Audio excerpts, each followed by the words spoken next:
रोशन तारा, यही संकल्प हमारा, यही संकल्प हमारा। जिला एंड सत्र न्यायाधीश पारिवारिक न्यायालय मंडी में तैनात हूँ। जैसा कि आजकल कोविड-19 महामारी का प्रकोप चला हुआ है, इस वजह से HP state legal service authority Shimla के निर्देशानुसार और अथॉरिटी के तत्वाधान में लीगल लिटरेसी जो कैंपेन है वो थ्रू इलेक्ट्रॉनिक मीडिया के द्वारा किए जा रहे हैं। इसी क्रम में मुझे खुशी है कि मैं आज भरण पोषण यानी मेंटेनेंस की जानकारी या उनके कानून क्या है इसके बारे में जानकारी देना चाहता हूं, क्योंकि जो भरण पोषण की बात है वो एक मौलिक अधिकार ही नहीं है, अपितु वो सभी के लिए जरूरी भी है। सामाजिक और पारिवारिक झगड़े फैमिली कोर्ट में आते हैं, अतः मैं बताना चाहूंगा कि मेंटेनेंस जो है उसका कानून सीआरपीसी की धारा 125 के अंतर्गत बनाया गया है, जिसमें कौन लोग पात्र हैं मेंटेनेंस क्लेम कर सकते हैं, इसकी मैं जानकारी देना चाहता हूं। इसमें पत्नी, बच्चे और माता पिता जो अपना पालन पोषण करने में अक्षम है, उनके पास किसी भी तरह का कोई आय का साधन नहीं है, वो मेंटेनेंस क्लेम कर सकते हैं। बच्चों में चाहे वो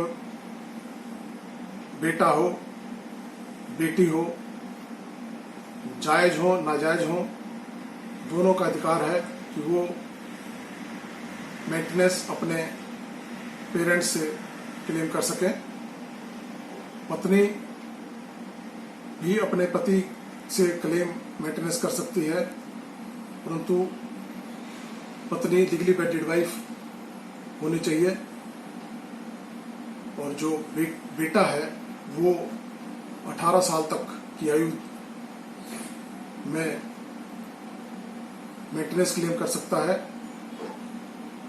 और इसी प्रकार बेटी जब तक उसकी मैरिज नहीं होती है वो मेंटेनेंस क्लेम कर सकती है। और कोई बच्चा जो शारीरिक रूप से, मानसिक रूप से एबनॉर्मल हो, वो भी मेंटेनेंस क्लेम कर सकता है अगर वो अपना पालन पोषण करने में असमर्थ है। बेटी के लिए कोई भी उम्र नहीं है, बेटी जब तक उसकी शादी नहीं होती वो क्लेम मेंटेनेंस कर सकती है। इसी तरह से माँ बाप भी मेंटेनेंस क्लेम कर सकते हैं। मेंटेनेंस क्लेम करने के लिए उन्हें इस पारिवारिक अदालत में दरख्वास्त देनी पड़ेगी। उसके बाद इंक्वायरी होने पर और साबित होने पर उन्हें खर्चा इस अदालत से लग सकता है, और किसी परिस्थितियों में दौरान मुकदमा भी इंटरिम मेंटेनेंस दिया जा सकता है अगर केस की परिस्थितियां इस तरह से हो कि मेंटेनेंस की जरूरत ज्यादा है। इसी प्रकार जो मेंटेनेंस है, पत्नी अगर अपने पति से समझौते के अनुसार लग रह रही है या वो अडल्टरी में किसी और के साथ, किसी और व्यक्ति के साथ रह रही है, उसमें वो क्लेम नहीं कर सकती। और अगर कोई डिग्री सिविल दीवानी अदालत से कोई हुई है, उसके अनुसार भी वो क्लेम नहीं कर सकती है। उन परिस्थितियों में मेंटेनेंस का ऑर्डर कैंसिल भी किया जा सकता है। ये मैंने जो संक्षिप्त जानकारी आपको दी है वो सेक्शन 125 सीआरपीसी के अंतर्गत दी है। इसी प्रकार मेंटेनेंस का दावा Hindu adoption and maintenance act में भी किया जा सकता है। उसमें भी खर्चा भरण पोषण के लिए क्लेम किया जा सकता है। इसके बाद मैं एक बड़ी महत्वपूर्ण जानकारी साझा करना चाहता हूं कि एक जो कानून है, maintenance and welfare of parents and senior citizen act 2007 लागू है। इसमें भी सीनियर सिटीजन अपना मेंटेनेंस क्लेम कर सकता है। सीनियर सिटीजन की उम्र 60 इयर्स है, जो 60 साल से ऊपर है, उन्हें सीनियर सिटीजन की परिभाषा में रखा गया है। वो सीनियर सिटीजन भी मेंटेनेंस क्लेम कर सकते हैं अपने बेटों, बेटी, उनके बच्चों, ग्रांड चिल्ड्रन से भी क्लेम कर सकते हैं।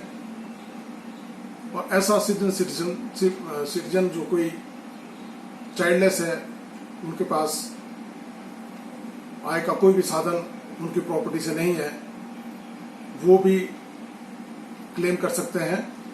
वो उनके विरुद्ध क्लेम कर सकते हैं जो उनकी प्रॉपर्टी पर काबिज हैं, या उनकी प्रॉपर्टी जो उनकी मृत्यु के बाद संभावित एक्वायर करने वाले लोग हैं, जो लीगल हेयर की परिभाषा में आते हैं, जिन्हें वो प्रॉपर्टी जानी है, उनके विरुद्ध सीनियर सिटीजन मेंटेनेंस क्लेम कर सकते हैं। इसी प्रकार माता पिता जिनको खर्चे से महरूम रखा गया है, वो अपने बच्चों से मेंटेनेंस क्लेम कर सकते हैं। इसके लिए उन्हें एक दरखास्त जो है एसडीएम की अदालत में देनी होगी। उसमें एक सिंपल इंक्वायरी के बाद एसडीएम साहब को 10,000 रुपये तक बतौर खर्चा देने का अधिकार है।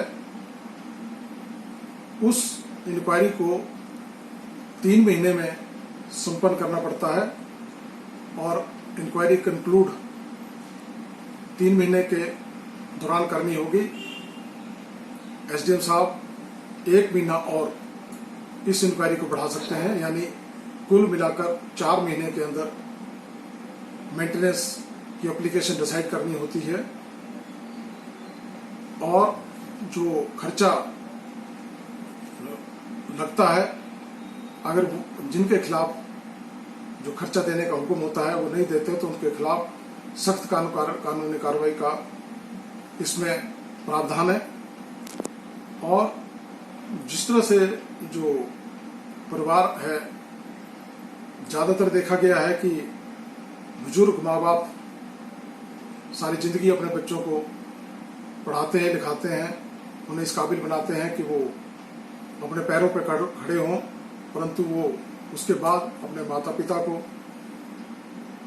खर्चा देना नहीं चाहते और उनके माँ बाप के पास किसी भी तरह की कोई आय का साधन नहीं होता। उन बुजुर्ग माँ बाप को पूरा अधिकार है कि वो खर्चा अपने बच्चों से, अपने बेटी से, अपने ग्रैंड पेरेंट्स से ले सकता है।